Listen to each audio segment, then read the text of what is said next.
Hey guys, so I'm here to share with you how I cook jollof rice. This was requested by Sugar Plum Keisha. Hey girl, I hope you enjoy this video. So I'm here showing you what you need, what I used, and you can definitely modify this to your taste. I will have the complete things I used in the description box below. I seasoned my chicken overnight and here I am just preparing it. I've taken it out of the fridge and I'm putting it into the oven. I usually cook this for about 45 minutes because they're quite tiny wings, so I really don't want them to dry out, because if you cook them for too long they will dry out and get like really dry, and you really don't want that. I actually use all-purpose seasoning for this and I will show you. You can use any seasoning that you're comfortable with. Now I like to use a non-stick pot, and the tip for jollof rice is to use more oil than you usually would because you want to retain some type of moisture, and you'll understand when you see the finishing product. So I'm just chopping up my onions. I like to cook with a lot of onions because I just feel like I get the maximum flavor out of it. I also cut about 2 to 3 pieces of garlic as well, just to add to that flavor. So I'm going to carry out the same method you saw me do in the potato porridge video of using the cherry tomatoes. Here I'm just adding some herbs. So that was just a totally optional decision to add herbs. So as the onions are frying, I'm going to add the cherry tomatoes and just mix that in together. And if you remember from my other video, I'm going to now crush the cherry tomatoes into the mixture.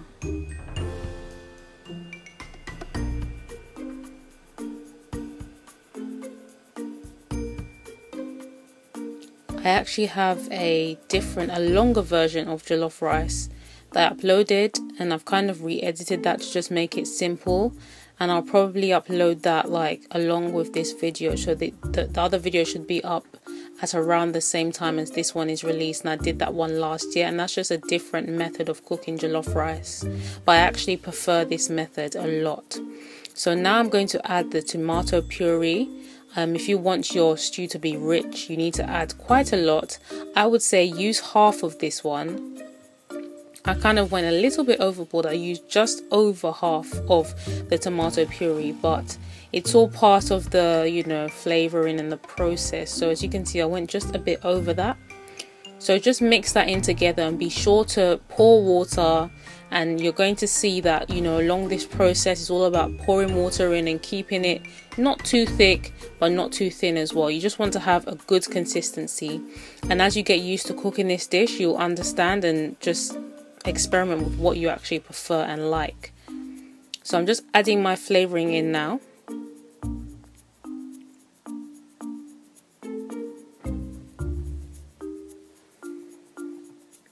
The pepper that I'm using is straight from Nigeria. That's the only pepper that I cook with, and I wanted it to be very spicy, so I added quite a lot inside. I also add curry powder as well, just to give it a different kind of flavor, which I really enjoy. You should try it if you haven't done it before.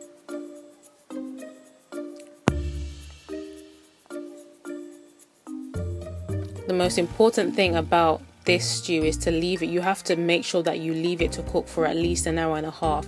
You really want the tomato to cook to where it's sweet.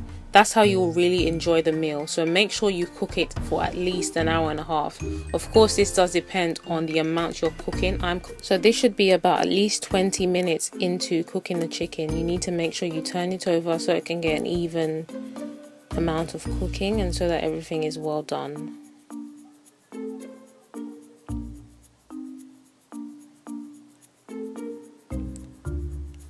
This is the kind of seasoning that I use. It's called all-purpose seasoning and I get it from Tesco.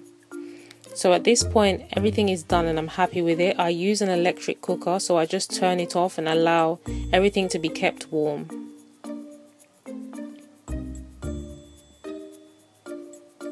Just adding water here, getting towards the final stages.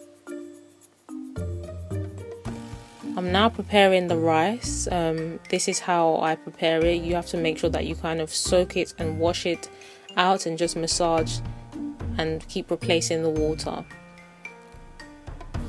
This is how I prepare the red kidney beans. You take it out of the tin and you make sure you wash it thoroughly, because you can see all that stuff coming out of it and we don't want that.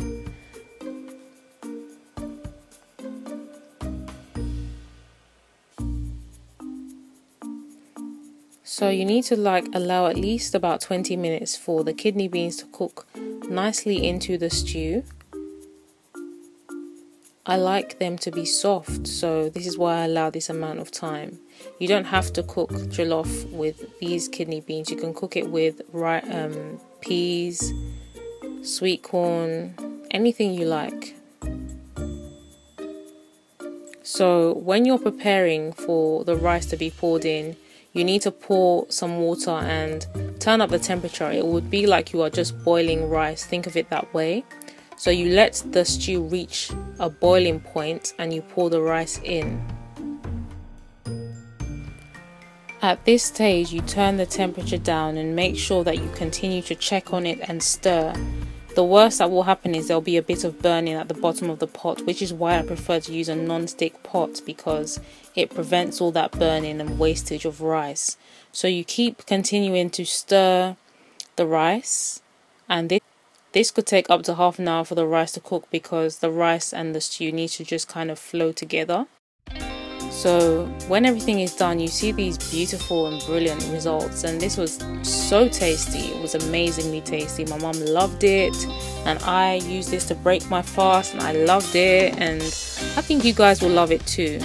So I'll provide the link for the other method that I cooked last year. Also, I'm going to put all the ingredients and further information in the information box. I really hope you found this video helpful, guys, and thank you so much for the request, and thank you so much for your support. I love you guys. God bless, and see you soon. Bye.